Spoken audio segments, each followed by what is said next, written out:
नमस्कार दोस्तों, आज की इस वीडियो के अंदर हम चर्चा करेंगे कि जब सेकेंड वर्ल्ड वॉर हुआ तो उसके अंदर दो न्यूक्लियर बम फोड़े गए, मगर जो दूसरा बम था उसे क्यों घेरा गया।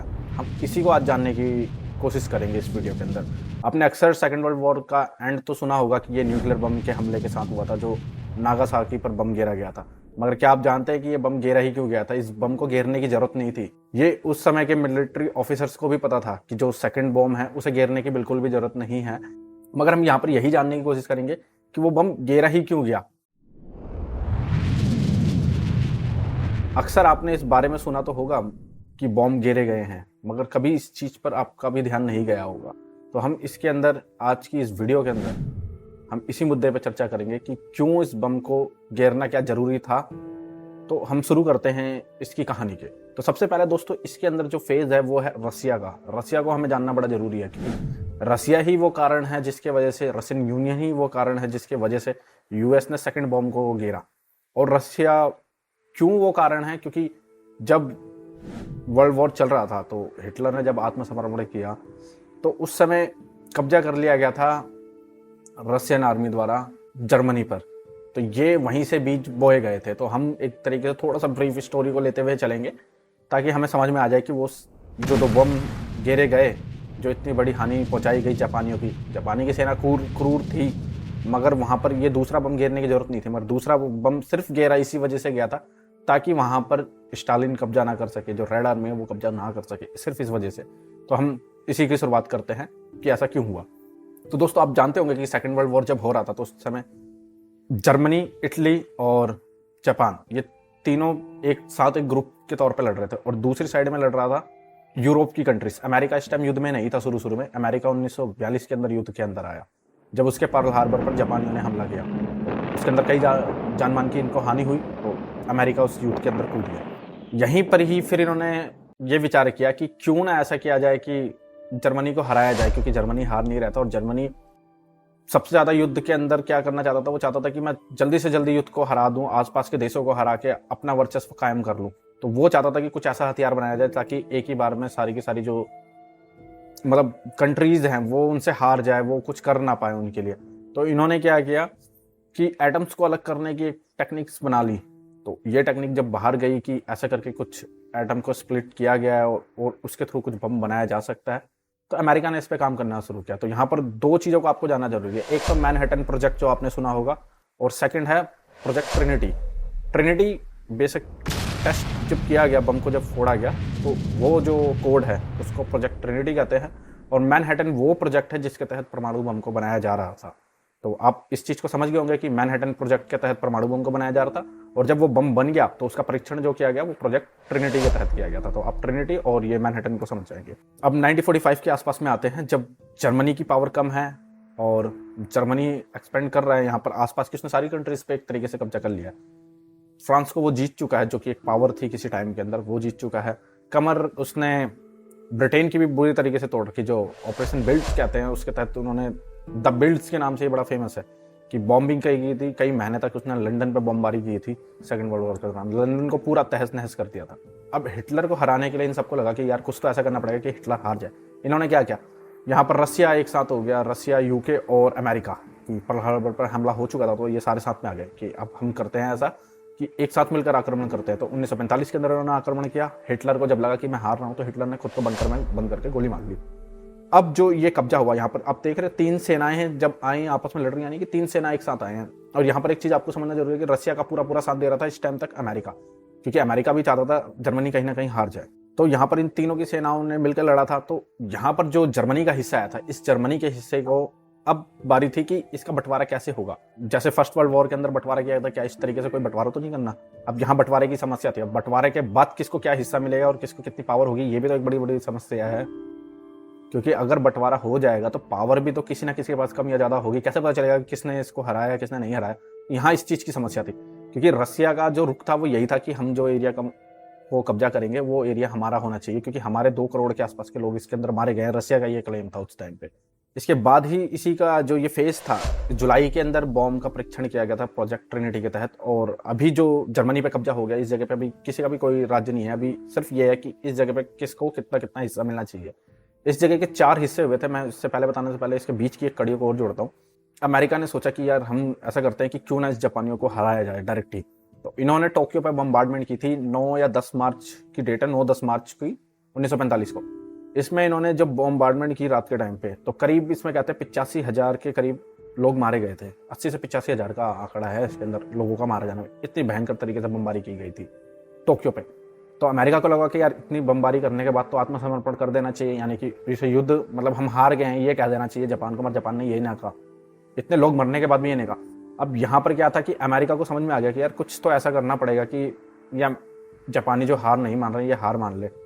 अब इसी बीच क्या हुआ, फिर से इन्होंने अमेरिका ने एक बार और पॉलिसी बनाई कि फिर से एक बार मारा जाए। तो इसके बाद ओकिनावा की लड़ाई हुई। ये लड़ाई बड़ी महत्वपूर्ण है। अब तो 22 जून को ये लड़ाई खत्म हुई थी।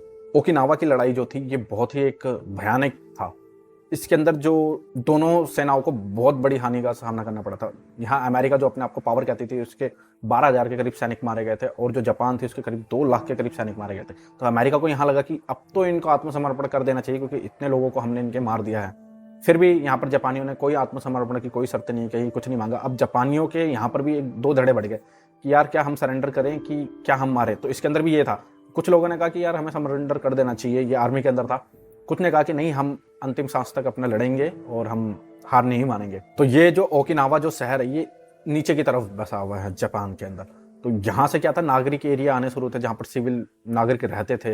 एक सिविल एरिया जैसा होता है, दिल्ली के आसपास का एरिया होगा। यहाँ पर मिलिट्री वाले नहीं है, यहाँ पर नॉर्मल जो इंसान है वो भी रह रहे हैं, जो लड़ाई जिनका झगड़े से कोई संबंध नहीं है वो लोग रह रहे हैं।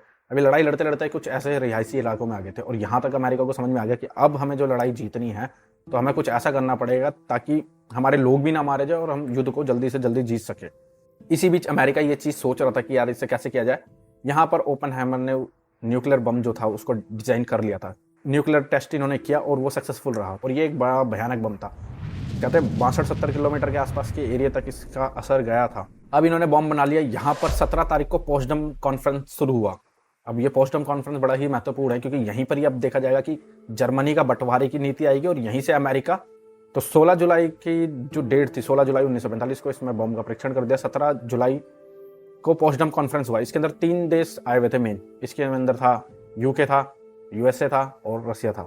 तो यहाँ पर बैठ के इन तीनों ने अपने आपस में चर्चा की कि क्या हुआ जाएगा। तो यहाँ पर ये बताया गया कि जो जर्मनी का एरिया जीता है वो हम लेंगे, और ये वाला हिस्सा ऐसे ऐसे करके बंटवारा किया जाएगा। तो 4 हिस्से में जर्मनी को बांट दिया गया। यूएस ने लिया एक हिस्सा लिया रसिया ने, एक यूके ने लिया, और एक हिस्सा फ्रांस को दिया गया इसका। अब जर्मनी बढ़ गया, हमारा अमेरिका कभी इस पॉलिसी में नहीं चाहता था कि ये इस तरीके से बढ़े, क्योंकि अटलांटिक चार्टर आपने कभी सुना हो या पढ़ा हो तो उसके अंदर यही कॉन्फ्रेंस था कि हम चाहते हैं कि फ्री इकोनॉमिक्स हो, फ्री मार्केट हो, किसी का किसी देश के ऊपर कोई कब्जा ना हो, क्योंकि यहाँ पर वो व्यापार की नीति अपनाना चाहता था। सेकंड वर्ल्ड वॉर में भी अमेरिका कभी नहीं कूदा था, वो कूदा जब उसके पर्ल हार्बर पर हमला किया। उससे पहले क्या कर रहा था, अमेरिका सिर्फ बॉम्ब बना रहा था, हथियार बेच रहा था, सिर्फ अपना प्रॉफिट देख रहा था। और ये हमेशा से ही वर्ल्ड वॉर चाहे 1 रहा हो चाहे 2 रहा हो, अमेरिका ने यही पॉलिसी अपनाई है। तो पोस्टडम कॉन्फ्रेंस के अंदर ये हुआ कि 2 हिस्से में बांट दिया जाएगा। वहाँ पर जर्मनी के लिए सौदे किए गए कि जर्मनी को हम कैसे बांटेंगे, उसकी शासन व्यवस्था क्या होगी क्या नहीं होगी। तो अब अमेरिका ने देखा कि यार ये तो हमारे मुद्दे से थोड़ा खिलाफ जा रहा है, हम तो नहीं चाहते कि ऐसे करके जर्मनी बटे, और ये वो बट रहा है। और इसी पोस्टडम कॉन्फ्रेंस के अंदर उन्होंने घोषणा की, कुछ काफ़ी थोड़े दिन तक चली थी। तो इसी में घोषणा की थी कि हम चाहते हैं कि 15 अगस्त को जो डेट उन्होंने डिक्लेयर की वो रशिया यूनियन ने की थी कि हम 15 अगस्त को जापान पर आक्रमण कर देंगे। तो अब अमेरिका चाहता था कि जापान पे आक्रमण करने से पहले हम चाहते हैं कि हम उसे जापान को घुटने टेकवा दें, क्योंकि रशिया न की अगर रेड आर्मी वहाँ पहुंचेगी तो वो उसे हरा ही देगी। और हरा देगी कि इसका मतलब होगा कि एक तरीके से इंपीरियल पावर, दूसरे शक्ति का संतुलन है वो दूसरे पाले में चला जाएगा। तो जहाँ यूके उस पावर में आती थी ब्रिटेन, वो उसकी जगह पर चली जाएगी पावर, जो घूमकर वो चली जाएगी रशिया के पास। अब वो यही चाहता था कि इस जगह में जैसे यहाँ पर बंटवारा किया गया जर्मनी का, ऐसा बंटवारा वहाँ पर ना हो। तो यहाँ सारा खेल जो है वो है कब्जे को लेकर, कि वहाँ पर रसिया पहुँचना नहीं चाहिए। और इसी ना पहुँचने की वजह से वो दूसरा बम इस्तेमाल किया गया था कि आप देखो हमारी पावर क्या, आप वहाँ के वहीं रहो, आप मंचूरिया में अटके हो तो मंचूरिया में रहो, यहाँ मत आओ, क्योंकि यहाँ पर हम युद्ध को जीत चुके हैं।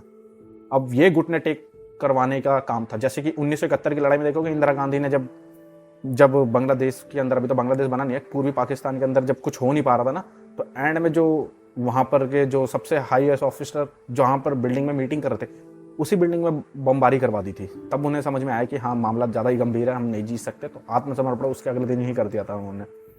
यहीं पर भी कुछ ऐसी ही पॉलिसी अपनाई गई। अब यहाँ पर इनके जो राष्ट्रपति हैं अमेरिकन, वो है ट्रूमैन। अब ट्रूमैन चाहते हैं कि जल्द से जल्द इस वॉर को ख़त्म किया जाए।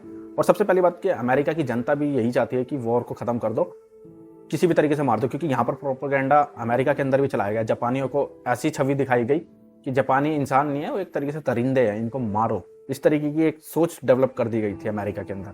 तो अमेरिका के बंदे पक्ष में थे कि आप किसी भी तरीके से हरा दो जापान को, हरा दो।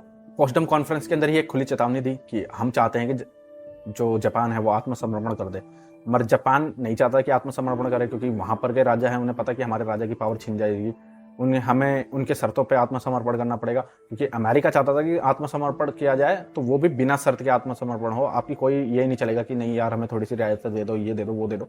इस तरीके से कुछ भी चीज़ इसके अंदर नहीं कही गई थी। हम चाहते हैं आत्मसमर्पण बिना किसी आपके शर्तों के, जैसे आत्मसमर्पण इन्होंने जर्मनी का करवाया था। अब इसी आत्मसमर्पण के पीछे क्या था, जैसे मैंने बताया आपको कि रशिया ने बोल दिया कि हम 15 अगस्त से जापान के ऊपर आक्रमण कर देंगे। यहाँ पर न्यूक्लियर बम के बारे में कौन कौन जाता था?